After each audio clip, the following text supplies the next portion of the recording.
السلام عليكم ورحمة الله وبركاته. الحمد لله الذي أنزل على عبده الكتاب ولم يجعل له عوجا قيما لينذر بأسا شديدا من لدنه ويبشر المؤمنين الذين يعملون الصالحات أن لهم أجرا حسنا ماكثين فيه أبدا. Toutes les louanges reviennent de droit à Allah subhanahu wa ta'ala, celui qui a révélé sur son serviteur le livre. Ce livre, Ikhwat al-Iman, c'est le Coran. Et ce Coran, la première fois, a été révélé le mois de Ramadan. Allah nous dit dans son livre, Shahru Ramadan alladhi unzila fihi al-Qur'an, le mois de Ramadan, durant lequel le Coran a été révélé. Allah subhanahu wa ta'ala établit ainsi un lien entre le mois de Ramadan et le mois du Coran, entre le mois de Ramadan et la lecture du Coran. Allah a choisi ce mois, l'a spécifié et l'a honoré en faisant descendre son livre et son grand miracle dans ce mois. Plus encore, les livres dont nous avons eu connaissance ont été révélés dans le mois de Ramadan. Ainsi, le mois de Ramadan est le mois de la lecture du Coran par excellence, le mois de son écoute, le mois de sa récitation, de sa méditation. Allah nous dit « Inna anzalnahu fi laylatin mubarakah » dans Surat Ad-Dukhan, nous l'avons révélé dans une nuit bénie. Il s'agit de Laylatul Qadr. Allah nous dit dans Suratul Qadr « Inna anzalnahu fi laylatil Qadr » nous l'avons révélé dans la nuit de la prédestination, bien dans la nuit de la grande valeur. Ces textes nous montrent l'importance de ce mois et l'importance de lire le Coran et d'avoir un lien dans le Coran, avec le Coran durant le mois de Ramadan. Et le fait qu'Allah Azza wa Jal ait fait descendre le Coran, ça montre sa grande valeur. Ça montre qu'il a une grande place. Mais ça montre également la place de l'ange qu'on a envoyé avec la parole d'Allah. Ça montre aussi la place du messager qui a reçu cette grande révélation.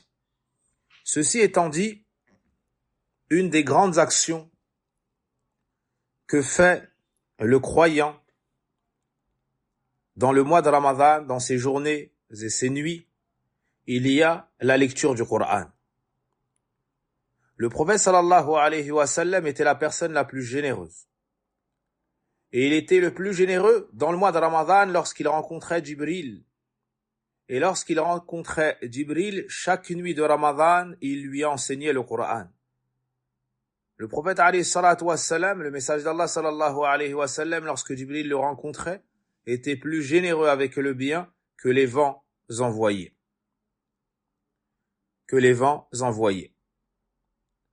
Ainsi, le musulman doit programmer dans sa journée des moments où il va se mettre en aparté avec le livre d'Allah subhanahu wa ta'ala.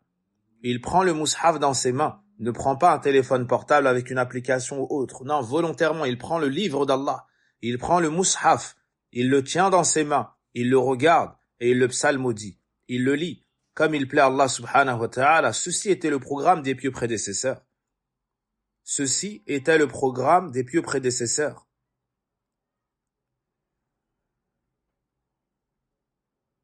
Qatada rahimahullah ta'ala lisait le Coran chaque semaine de base dans l'année. Et dans le mois de Ramadan, toutes les 3 nuits, il le finissait. Et dans les 10 dernières nuits, toutes les nuits, il le finissait. Et l'imam Az-Zuhri rahimahullah ta'ala disait, quand le mois de Ramadan arrivait, ça n'est que la lecture du Coran et le fait de nourrir les gens. Donc on s'encourage mutuellement à lire le Coran, au moins une fois dans le mois de Ramadan. Il y a 60 chapitres, où il y a 30 chapitres de 20 pages. Naam, si tu lis 20 pages par jour, tu finis le Coran dans le mois. Si tu lis 10 pages le matin, 10 pages le soir, tu finis le Coran. Ou tu répartis comme tu le souhaites, selon tes occupations. On doit donc accorder énormément d'importance dans la journée de Ramadan à la lecture du Coran. Et le soir, à l'écoute du Coran. Avec la lecture du Coran, tu vas être le meilleur. Othman ibn Affan nous dit, le messager d'Allah sallallahu alayhi wa sallam a dit, khayrukum man ta'allama al-Qur'ana wa 'allamah. Le meilleur d'entre vous est celui qui a appris le Coran et l'a enseigné. Rapporté par Al-Bukhari.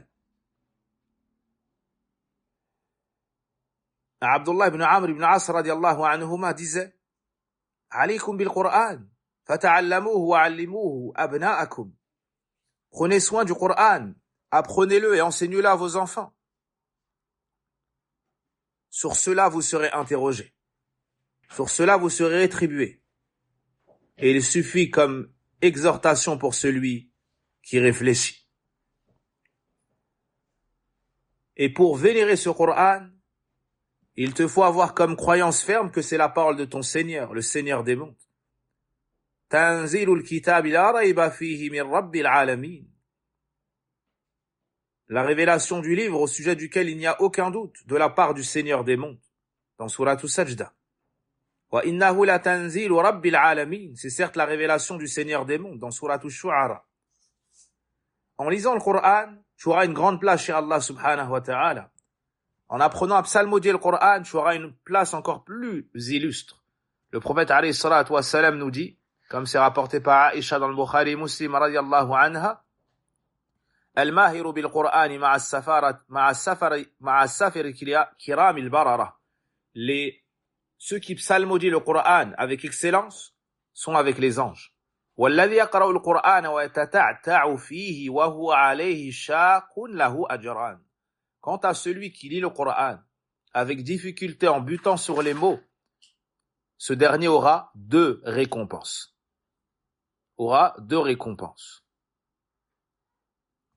Avec la lecture du Coran et le temps que tu passes à lire le Coran, tu ne perdras rien de ta subsistance. Mais c'est meilleur que les richesses amassées. Uqbat ibn Amir radiyallahu anhu nous dit, comme le rapporte l'imam Muslim rahimahullah, le message d'Allah sallallahu alayhi wa sallam a dit, qui d'entre vous aimerait chaque jour se rendre à Budhan ou à Al-Aqiq et revenir avec 2 chamelles grasses et grandes, sans avoir commis aucun péché, ni coupé aucun lien de parenté? Ils ont répondu, nous tous, au messager d'Allah, on aimerait cela, nous tous. Puis il leur a dit, l'un d'entre vous ne va-t-il pas se rendre à la mosquée pour étudier ou lire 2 versets du livre d'Allah Azza wa Jal, ceci est meilleur pour lui que 2 chamelles, et 3 versets meilleurs pour lui que 3 chamelles, et 4 meilleurs que 4, et ainsi de suite avec équivalence. Avec la lecture du Coran, tu auras énormément de hasanat. Si tu lis le Coran de Suratul Fatiha à Suratul Nas, tu as plus de 3 millions de hasanat. Allahu Akbar. Une khatma du Coran, c'est plus de 3 millions de hasanat. Abdullah ibn Mas'ud radiyallahu anhu nous dit, comme le rapporte At-Tirmidhi, le message d'Allah sallallahu alayhi wa sallam a dit, celui qui lit une lettre, man qara harfan min kitabillah, falahu bihi hasana, wal hasanatu bi'ashri amthaliha.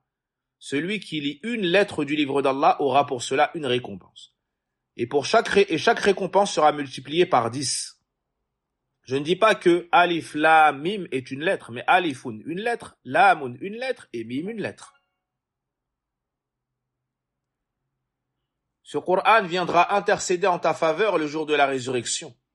Abu Umamah al-Bahili radiyallahu anhu nous dit, le message d'Allah sallallahu alayhi wa sallam a dit, Qra'u al-Qur'ana fa innahu ya'ti yawm al-qiyamati shafi'an li ashabihi. Rapporté par l'imam Muslim. Lisez le Coran, il viendra le jour de la résurrection en tant qu'intercesseur pour ceux qui le lisaient, pour ceux qui le mettaient en pratique. Il nous dit également, sallallahu alayhi wa sallam, que le Coran viendra avec ses adeptes qui le mettaient en pratique dans ce bas monde. Les devancera Suratul Baqarah et Ali Imran pour argumenter en faveur de cette personne. rapporté par l'imam Muslim selon Nawas ibn Sam'an. Avec le Coran, tu deviendras le meilleur. Khayrukum man ta'allama al-Qur'ana wa 'allamah. Le meilleur d'entre vous est celui qui apprend le Coran et l'enseigne. Il est bien connu que la jalousie ou l'envie est interdit et que c'est un péché gravissime, aux conséquences dévastatrices. Pourtant, Abdullah ibn Umar radiallahu anhuma nous dit, comme c'est rapporté par Al-Bukhari et Muslim, le messager d'Allah a dit, La hasada illa fi ithnatayn. Il n'y a pas d'envie si ce n'est dans deux cas. رجل آتاه الله القرآن فهو يقوم به آناء الليل وآناء النهار. Un homme à qui Allah a donné le Coran, il se lève avec et le récite de nuit comme de jour. Et la deuxième personne, Allah lui a donné des richesses, il dépense de nuit et de jour. Le jour de la résurrection, celui qui lisait le Coran, Allah Azza wa Jal va l'élever et montrer sa place devant les autres. Comme le rapporte Abu Daoud selon Amr ibn As radiallahu anhuma, le message d'Allah sallallahu alayhi wa sallam a dit Yuqalu li sahibi al-Qur'an. On dira à l'adepte du Coran, on dira au lecteur du Coran, Iqra wartaqi warattil kama kunta turattilu fi dunya fa inna manzilataka 'inda akhiri ayatin taqra'uha. Lis, élève-toi et psalmodie comme tu le faisais dans ce bas monde. Certes, ta place sera au rang du dernier verset que tu réciteras. Abu Umamah radiallahu anhu, le rapporteur de hadith sur les mérites du Coran disait Ihfadhu al-Quran fa inna Allah la yu'adhibu bin-nari qalban wa'a al-Quran. Allahu akbar. Al-Barawi rapporte dans Sunnah rahimahullah que Abu Umamah al-Bahili radiallahu anhu disait mémorisez le Coran, apprenez le Coran, car certes Allah ne châtie pas avec le feu un cœur qui a appris, qui a retenu le Coran. Et Khabbab ibn al-Arat radiallahu anhu disait taqarrab ila Allah mastata'at fa innaka lan tataqarraba ilayhi bi shay'in ahabba ilayhi min kalami. Ahabbu ilayhi min kalami. Rapproche-toi d'Allah autant que possible. Et sache que tu ne te rapprocheras jamais plus d'Allah par une action qu'il aime plus que par une chose qu'il aime plus que sa parole, c'est-à-dire la lecture du Coran. Et Hassan al-Basri, rahimahullah ta'ala, disait فضل القرآن على سائر الكلام كفضل الله على عباده. Le mérite du Coran au-dessus de toute autre parole est tel le mérite d'Allah au-dessus de ses serviteurs. Rapporté par Al-Barawi dans Sharh al-Sunnah. Et avec le Coran, tu auras un baromètre pour peser ton amour pour Allah. Abdullah ibn Mas'ud radiyallahu anhu disait Man kana yuhibbu أن يعلم أنه يحب الله عز وجل فليعرض نفسه على القرآن. Celui qui aimerait savoir s'il aime Allah Azza wa Jal, qu'il expose sa personne au Coran. فإن أحب القرآن فهو يحب الله عز وجل. S'il aime le Coran, alors il aime Allah Azza wa Jal. فإنما القرآن كلام الله عز وجل. Le Coran n'est que la parole d'Allah Azza wa Jal, rapporté par Abdullah, le fils de l'imam Ahmed, rahimahullah, dans As-Sunnah. Ce Coran, c'est la meilleure exhortation, ikhwat al-iman, la meilleure cause pour faire fondre les cœurs durs. C'est aussi le meilleur remède et la grande miséricorde qui nous a été envoyée par Allah subhanahu wa ta'ala. Ya ayyuhan nas, قد جاءتكم موعظة من ربكم وشفاء لما في الصدور وهدى ورحمة للمؤمنين. Ô vous les gens, vous est venue une exhortation de la part de votre Seigneur, une guérison pour les poitrines, une guidée et une miséricorde pour les croyants. Ce Coran est la meilleure guide. Inna hadha al-Qur'an yahdi lillati hiya aqwam. Ce Coran guide vers ce qu'il y a de meilleur. Et Allah Azza wa Jalla a fait les éloges de ceux qui lisent le Coran, le méditent et l'appliquent. Et a ordonné sa lecture. Wa an atlu al-Qur'an. Allah Azza wa Jalla a ordonné dans Surat An-Naml, son messager, de lire le Coran. Et ce Coran doit être récité pour être médité. Médité pour être compris. Compris pour être appliqué. Et avec ce Coran, on reçoit la miséricorde d'Allah Azza wa Jal. وَإِذَا قُرِئَ الْقُرْآنُ فَاسْتَمِعُوا لَهُ وَأَنصِتُوا لَعَلَّكُمْ تُرْحَمُونَ. Quand on récite le Coran, prêtez-lui l'oreille attentivement et observez le silence, afin que vous obteniez la miséricorde. Le vrai croyant est affecté par la lecture du Coran, sa lecture et son écoute. إِنَّمَا الْمُؤْمِنُونَ الَّذِينَ إِذَا ذُكِرَ اللَّهُ وَجِلَتْ قُلُوبُهُمْ وَإِذَا تُلِيَتْ عَلَيْهِمْ آيَاتُهُ زَادَتْهُمْ إِيمَانًا وَعَلَى رَبِّهِمْ يَتَوَكَّلُونَ. Les vrais croyants sont ceux dont les cœurs frémissent quand on mentionne Allah. Et lorsque ces versets leur sont récités, cela augmente leur foi. Cela augmente leur foi. Naam. Allah subhanahu wa ta'ala nous dit Inna alladhina yatluna kitab Allah wa aqamu as-salata wa anfaqu mimma razaqnahum sirran wa alaniyah yarjuna tijaratan lan tabur. Ceux qui récitent le livre d'Allah accomplissent la salat et dépensent en secret et en public de ceux que nous leur avons attribués, espèrent ainsi faire un commerce qui ne périra jamais. Le Coran nous a été facilité dans sa lecture, dans sa méditation. وَلَقَدْ يَسَّرْنَا الْقُرْآنَ لِلذِّكْرِ فَهَلْ مِن مُدَّكِرٍ. En effet, nous avons rendu le Coran facile pour la méditation. Y a-t-il quelqu'un pour réfléchir? كِتَابٌ أَنزَلْنَاهُ إِلَيْكَ مُبَارَكٌ لِيَدَّبَّرُوا آيَاتِهِ وَلِيَتَذَكَّرَ أُولُو الْأَلْبَابِ. Un livre que nous t'avons révélé, il est béni afin qu'il médite ces versets. Ainsi les gens doués d'intelligence se rappelleront. أتل ما أوحي إليك من الكتاب وأقم الصلاة إن الصلاة تنهى عن الفحشاء والمنكر ولذكر الله أكبر والله يعلم ما تصنعون. Lis ce qui t'a été révélé du livre et accomplis la prière. Certes, la prière éloigne des turpitudes et du blâmable. Tous ces versets nous encouragent à la lecture du Coran et nous montrent son mérite et sa grande valeur.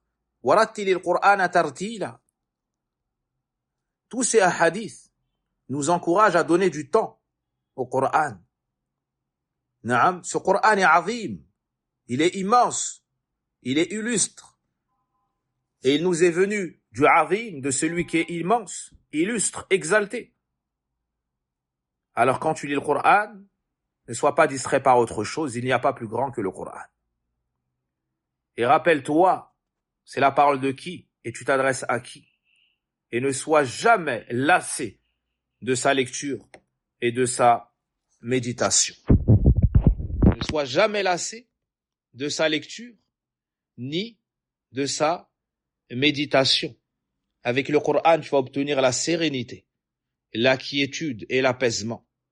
À une époque où les gens sont remplis de tortuosité dans leur acheminement vers Allah, ils sont dans les problèmes, ils sont dans l'anxiété.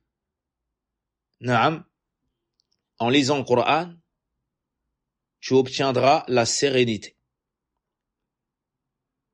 Iqra fulan, fa inna sakina, fa innaha sakina. Le prophète alayhi salatu wassalam disait que le Coran est une sérénité. Et il disait que les gens ne se réunissent pas pour lire le Coran dans une demeure d'Allah sans que la sérénité ne descende sur eux. Donc le Coran, c'est l'apaisement recherché. Le Coran, c'est le commerce jamais périssable. Le Coran, c'est le livre de la guidée. Le Coran, c'est le livre qui est notre remède. Le Coran, c'est ce qui garantit à notre communauté de demeurer la meilleure. Le Coran, c'est ce qui nous apporte le plus de hasanat. Et les bénédictions et les guidées du Coran, seul Allah subhanahu wa ta'ala les connaît de manière détaillée. Aussi, le Coran, c'est notre garantie pour l'élévation dans ce bas monde et dans l'au-delà. Lorsque Omar ibn al-Khattab radiallahu anhu a croisé celui qu'il avait mis en poste, en responsable à la Mecque, il lui a dit, qui as-tu mis à ta place pour les gens de la Mecque? Il lui a dit Ibn Abza. Et il lui a dit, qui est donc Ibn Abza? Il lui a dit, Maulan min Mawalina, c'est un de nos affranchis. Il lui a dit, tu as osé mettre à la tête des gens de la vallée un affranchi. Il lui a répondu, Innahu qari'un li kitabillah azza wa jal, wa innahu alimun bil fara'id. Il lui a dit, certes, mais c'est un lecteur du Coran, c'est un savant du Coran, et il est savant de la science de l'héritage. Alors Omar ibn Khattab lui a dit, votre prophète a dit, Inna Allah yarfa'u bi hadha al-kitabi aqwaman wa yadha'u bihi akharin. Rapporté par l'imam Muslim. Certes, Allah, par ce livre, va élever certaines personnes et il va en rabaisser d'autres. Ça nous fait désirer le fait de lire le Coran, de bien le psalmodier, de prendre des cours, de le mémoriser, de l'appliquer. On cherche tous cette élévation. Naam. Les gens du Coran sont les proches, rapprochés d'Allah Azza wa Jal. Anas ibn Malik nous dit, le messager d'Allah sallallahu alayhi wa sallam a dit, Inna lillahi ahlin minan nas. Allah a des rapprochés parmi les gens. Qui sont-ils au message d'Allah? Hum ahlul Qur'an, ahlullahi wa khassatuh. Ce sont les gens du Coran, les rapprochés d'Allah. Les rapprochés d'Allah. Allahu Akbar. Ce sont ses alliés, ceux qui ont une place particulière chez Allah subhanahu wa ta'ala. Les gens du Coran sont les gens à qui on peut aimer ressembler. Les gens du Coran sont ceux qui vont recevoir l'intercession. Les gens du Coran sont ceux qui vont s'élever dans les hauts degrés du paradis. Alors, ikhwat al-iman, prenons le livre d'Allah Azza wa Jal et on le psalmodie.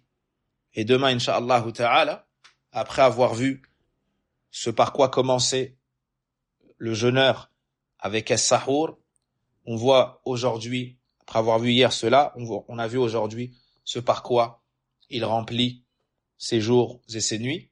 Et demain, incha'Allah ta'ala, on verra ce par quoi le jeûneur commence sa première minute, son jour de Ramadan. Wa sallallahu wa barik ala nabina Muhammad wa ala alihi wa sahbihi ajma'in.